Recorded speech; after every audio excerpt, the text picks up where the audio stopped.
y buenas tardes. Hoy en la siguiente nota que mencionaremos es: autoridades usaron fuerza y violencia sexual para silenciar a mujeres que protestaban contra la violencia de género. Las autoridades mexicanas reprimieron a mujeres que protestaban pacíficamente en contra de la violencia de género en 2020, violando sus derechos a la libertad de expresión y reunión pacífica, mediante el uso innecesario y excesivo de fuerza, detenciones arbitrarias e incluso violencia sexual, dijo Amnistía Internacional en un nuevo informe publicado el día de hoy. La era de las mujeres, estigma y violencia contra las mujeres que protestan, analiza 5 manifestaciones de mujeres y grupos feministas en contra de la violencia de género efectuadas el año pasado en los estados de Guanajuato, Sinaloa, Quintana Roo, el Estado de México y la Ciudad de México. La respuesta violenta de las diversas autoridades a las manifestaciones de mujeres vulneró sus derechos a la libertad de expresión y de reunión pacífica. Durante las detenciones y traslados, elementos policiales se dirigieron a las mujeres con lenguaje violento y sexualizado, las amenazaron con violencia sexual y las sometieron a violencia física y sexual. Muchas mujeres no sabían dónde estaban, quién las detenía y a dónde las llevaban, por lo que estuvieron en riesgo de sufrir desaparición forzada, dijo Tania Renaum Pansi, directora ejecutiva de Amnistía Internacional de México. Las autoridades han estigmatizado las manifestaciones de mujeres, caracterizándolas como violentas con el fin de deslegitimar su activismo. Las autoridades de distintos niveles de gobierno han estigmatizado las manifestaciones de mujeres, caracterizándolas como violentas con el fin de deslegitimar su activismo y cuestionar sus motivos. Que no se confundan las protestas con un reclamo del derecho de las mujeres a vivir una vida libre de violencia. Son un llamado a combatir la impunidad que prevalece en miles de casos de feminicidio y de violencia sexual, que han causado un dolor inimaginable a tantas familias de México. El informe establece que policías detuvieron a más de una docena de mujeres sin haberse identificado debidamente. Las mantuvieron incomunicadas por largos periodos de tiempo. Las trasladaron por rutas no usuales sin decirles a dónde las llevaban. Y en algunos casos sin presentarlas ante la autoridad competente, causándolas un intenso miedo de ser víctimas de desaparición forzada. La generación deliberada de sufrimiento e incertidumbre entre las manifestantes acerca de poder ser sujetas de desaparición forzada vulnera su derecho a la integridad personal y contraviene la prohibición absoluta de la tortura y otros malos tratos. Además, en muchas ocasiones, elementos policiales recurrieron al uso de la violencia sexual como una táctica para leccionarlas por atreverse a salir a manifestarse en la vía pública y por tener un comportamiento contrario a los estereotipos de género, de acuerdo con los cuales las mujeres deben quedarse en casa y no salir a buscar problemas, mencionaban estas personas. Amnistía Internacional destaca que toda violación sexual cometida por una autoridad del Estado debe ser considerada como una forma de tortura, de acuerdo con el derecho internacional de los derechos humanos, incluyendo sentencias de la Corte Interamericana de Derechos Humanos CIDH relativas a México. Diversas autoridades y algunos medios de comunicación han estigmatizado las manifestaciones de mujeres y grupos feministas como violentas. En la Ciudad de México, la jefa de gobierno, Claudia Sheinbaum, tachó las acciones de protesta como provocaciones que buscaban que el Estado respondiera con mayor violencia y así generar una mayor atención y condena pública. En León, Guanajuato, el secretario de Seguridad Pública señaló que la ciudad no podía convertirse en un manifestódromo violento para justificar la restricción y dispersión de las manifestaciones. Esa estigmatización ha generado un ambiente hostil al derecho de la reunión pacífica de las mujeres, que deslegitima su activismo y facilita que tanto autoridades como particulares ejerzan violencia en su contra. Conforme al derecho internacional de los derechos humanos, las autoridades no deben utilizar los actos violentos de unos pocos durante una manifestación como pretexto para restringir o impedir el ejercicio de los derechos de una mayoría, y deben asegurarse de que quienes se encuentran protestando de forma pacífica puedan continuar haciéndolo.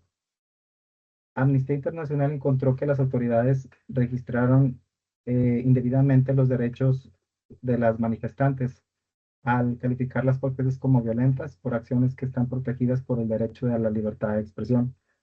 tales como pintar consignas en paredes públicas o intervenir en monumentos.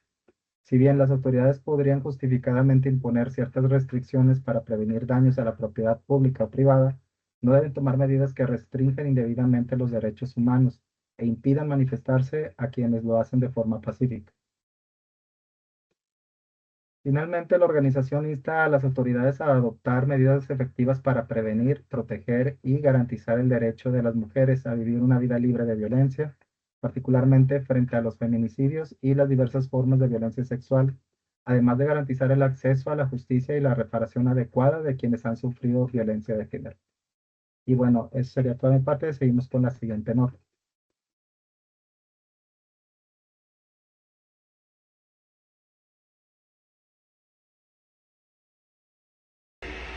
Hola, buenas noches, buenas tardes. Mi nombre es Luis Alejandro Rodríguez Daniel y hoy les voy a hablar sobre la violencia sistemática contra personas trans. ¿Qué es la definición y qué se entiende por la frase violencia sistemática? La violencia sistemática contra personas trans no solo son ataques aislados, es el patrón sostenido por normas sociales, instituciones y estructuras, leyes, policías, mercado laboral, salud y otros medios, que produce discriminación, exclusión y un daño recurrente. Incluye violación física, homicidios, violencia sexual, discriminación institucional, negación a servicios o justicia y exclusión económica, acoso y políticas que criminalizan o revictimizan. Formas que se manifiestan estos daños. Bueno, la primera sería homicidios, asesinatos, agresiones físicas y sexuales, incluyendo violación y tortura. La tercera sería acoso y amenaza y violación verbal en la calle, en la escuela y en el trabajo. La cuarta sería violación institucional, detención arbitraria por malos tratos por parte de la policía o la falta de investigación o impunidad a crímenes. La tercera sería la negación a la salud y tratamiento médico, pues en eso más se brinda cuando no les dan citas, por ser transgénero, ¿sí me entienden? La otra sería la discriminación laboral, sería en el trabajo, cuando les negan, por así diciendo, un trabajo por ser de otro género, los malos tratos que les dan las personas o el mismo compañerismo que hay entre el trabajo, bueno, no es el mismo por ser de ese tipo de género. Bueno, y también, bueno, también serían la pobreza estructural que empuja a muchas personas trans a económicas informales o un trabajo sexual, aumentando su exposición a la violencia. La otra sería la violencia legal normativa. Leyes que prohíben derechos, por ejemplo, prohibición a la atención o afirmación de género a la identidad legal. La tercera serían datos y tendencias claves. Me basé más en los datos de todo el mundo, no nomás aquí en América Latina. Bueno, entre el 1 de octubre del 2023 y el 30 de septiembre de 2024 se reportaban aproximadamente unos 350 asesinatos de personas trans y de género diverso en todo el mundo, según el monitoreo global de Transmother Monitor. Este dato muestra la magnitud anual del problema.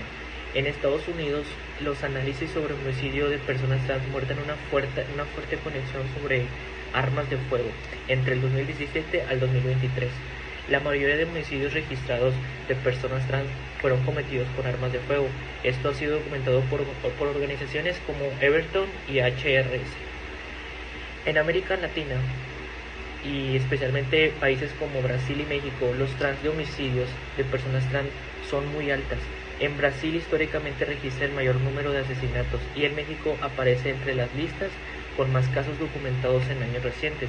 A la vez hay avances legales puntuales, por ejemplo en Ciudad de México aprobó una ley para traficar el transfeminicidio como delito grave en 2024. Factores que alimentan la violencia. ¿Por qué ocurre este tipo de violencias contra este tipo de personas? Pues muchas veces la gente le tiene transfobia social, prejuicios o estigma. Misoginia y racismo sería la segunda. Mujeres trans, especialmente negras y racializadas, que sufren tasas más altas de violación. La tercera sería impunidad institucional, investigaciones deficientes, clasificación errónea de crímenes y liberación de agresores. La cuarta sería económica y exclusión laboral, empobrecimiento, trabajo informal y exposiciones a redes delictivas. La cuarta sería discursos políticos, y leyes que estigman a personas de trans, por ejemplo, prohibiciones sobre atención médica o negación de reconocimiento legal que normalice la violencia. El 5 sería los impactos, más allá de violencia física, la salud mental, ansiedad, depresión, estrés por discriminación y los traumas que tienen. La salud física, mayor riesgo de enfermedades como la VIH, la ISIS, en algunos contextos por exclusión de servicios. La tercera sería desplazamiento interno y migración. Personas trans huyen por persecución, o sea, por los daños que hay, huyen del país y todo eso. La desconfianza que tienen sobre las mismas instituciones que nos brindan apoyo a nosotros, que sería la policía, la justicia y la salud, lo que dificulta denunciar y acceder a apoyo. ¿Y qué dicen estos organismos internacionales y recomendaciones frecuentes? Bueno, las organizaciones internacionales, bueno, la que nosotros conocemos en México sería la ONU, y existen muchas más, como la Human Rights Watch, Amnistía, CID, bueno, son muchas de otros países. Reconocimiento legal. Esos organismos, ¿qué recomendaciones nos dan? Reconocimiento legal de identidad, procedimientos accesibles y no postalizantes, leyes específicas contra transfobia y tipificación de transfemicidio, más fortalecimiento de investigadores, capacitaciones obligatoria a policías, personas de salud y judiciales sobre identidad de género, recolección de datos desagradados para medir más o menos el problema, protección social y acceso a empleo y salud, incluyendo atención de afirmación de género, desarme y control de armas de fuego, en contextos donde la mayoría de homicidios se cometen con armas de fuego. ¿Qué iniciativas o leyes que generen este ambiente positivo? Las leyes locales que tipifican transfemicidio en Ciudad de México 2024, estas buscan visibilizar y castigar esas muertes como crimen, como odio con agravantes. La segunda sería organizaciones comunitarias. Un ejemplo sería en la Casa de las Muñecas en Ciudad de México, porque ofrecen refugio, apoyo, servicios por víctimas que proyectan y así brindan un apoyo inmediato y visibilidad. Programas de formación en algunas instituciones para mejorar la respuesta policial y sanitaria, aunque su alcance es ilimitado. El punto 8 que quiero tomar es que pueden hacer estos gobiernos, la ONGC y la sociedad civil, medidas prácticas. Bueno, la primera sería crear y aplicar leyes antidiscriminatorias para todas estas personas, porque bueno, pues todas las personas debemos de tener los mismos derechos, no importa si eres negro, si eres blanco, si te falta un brazo, si eres transgénero, todas las personas tenemos los mismos derechos. La formación continua a policías, fiscales y jueces y personal sanitario. La tercera sería protocolos de investigación sensibles de género y que respeten la identidad de la víctima. La cuarta sería servicios integrales, refugio, salud mental, acceso a terapia y atención médica de transcompetente. La cuarta sería un programa de inclusión laboral y educativa para reducir la vulnerabilidad económica. Campañas públicas para desnormalizar la transfobia y educar escuelas y medios. Financiamiento a organismos trans para que lideren las respuestas locales. Y bueno, de mi parte sería todo, espero que me hayan entendido. Y bueno, sería todo de mi parte, gracias. Buenas tardes, mi nombre es María Fernanda Luevano Guardado y el día de hoy les voy a abordar el tema de la discriminación laboral hacia las personas de la comunidad LGBT. Primero que nada, a pesar de los avances legales y de sociedades en los últimos años, muchas personas siguen enfrentando obstáculos simplemente por ser quienes son. En México, aunque la Constitución y la Ley Federal del Trabajo prohíben estrictamente cualquier tipo de discriminación por orientación sexual o por la identidad de género de cada persona, la realidad suele ser muy distinta.